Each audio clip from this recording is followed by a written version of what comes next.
Custom post types can be added through plugins, or they can be hard-coded into the theme you're using.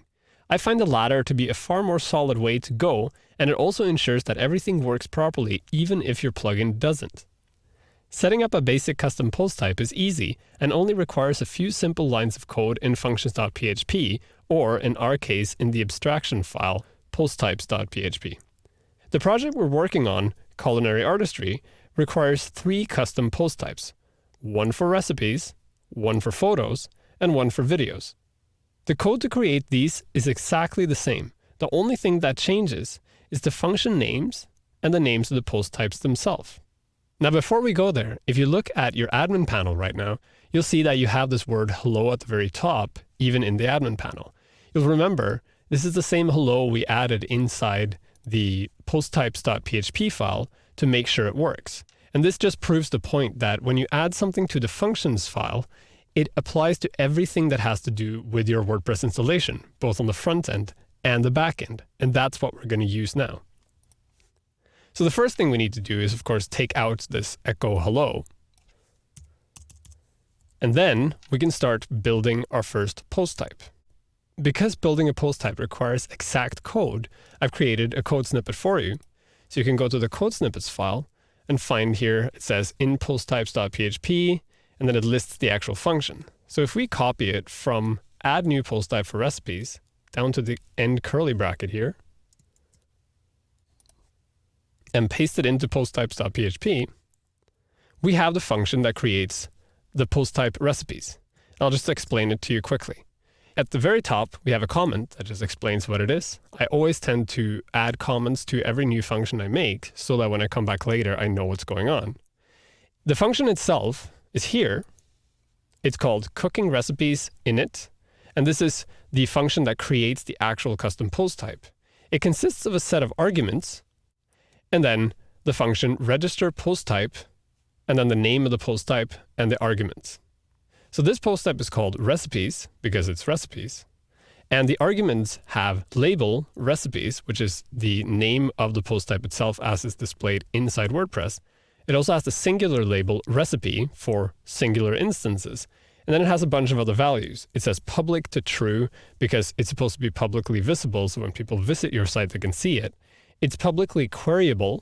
It shows the UI, so you can see the UI when you're logged into WordPress, the UI being where you can add a title, description, and all this kind of stuff. The query var is set to true. This is how you are able to query the content, whether or not you can say, I want the information from this post type and I only want the titles. The rewrite is set to true so that WordPress can rewrite the URL. We'll get back to that later. The capability type is set to post right now. You can also set it to page. This just has to do with how WordPress handles the content. It's not hierarchical right now because I set it to false. There's no need to have it on true unless you want to. And the menu position is set to null. We'll get back to that later too.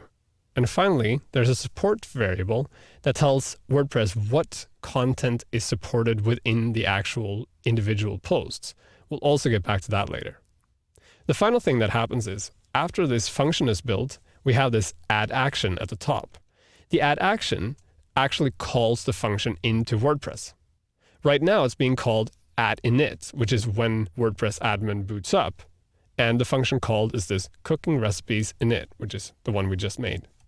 If we save this file and go into WordPress admin, you'll see that the hello disappears and something else happens as well. So just reload it.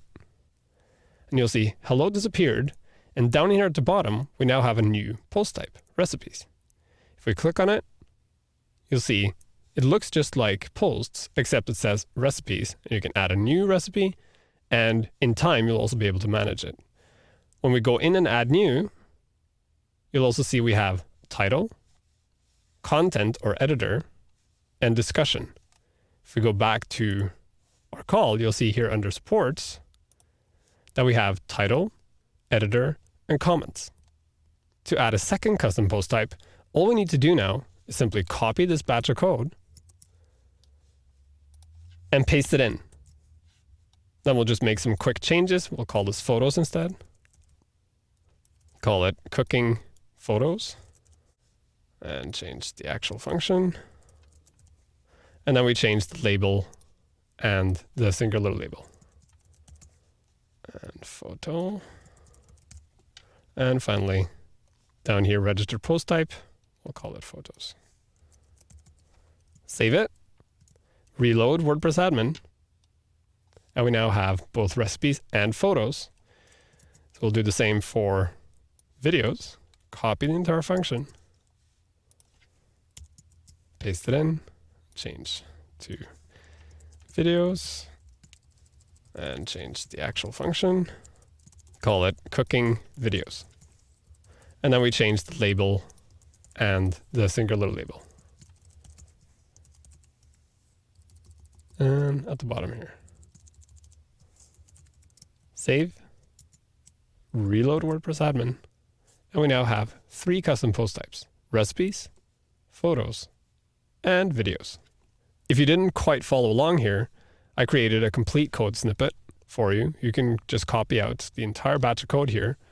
Under in posttypes.php, you can copy everything from the beginning PHP delimiter all the way till the end PHP delimiter, and simply mark all your content in posttype.php, delete it, and then just paste this in instead, and you'll get the exact same result you just saw that I made. As you can see, adding basic custom post types to your theme is very easy as long as you keep your code in order. And creating new ones is as easy as copying an existing one and just renaming the functions and the post type itself. But we're not quite done here. Though these post types work, they're not very well refined. That's the next step.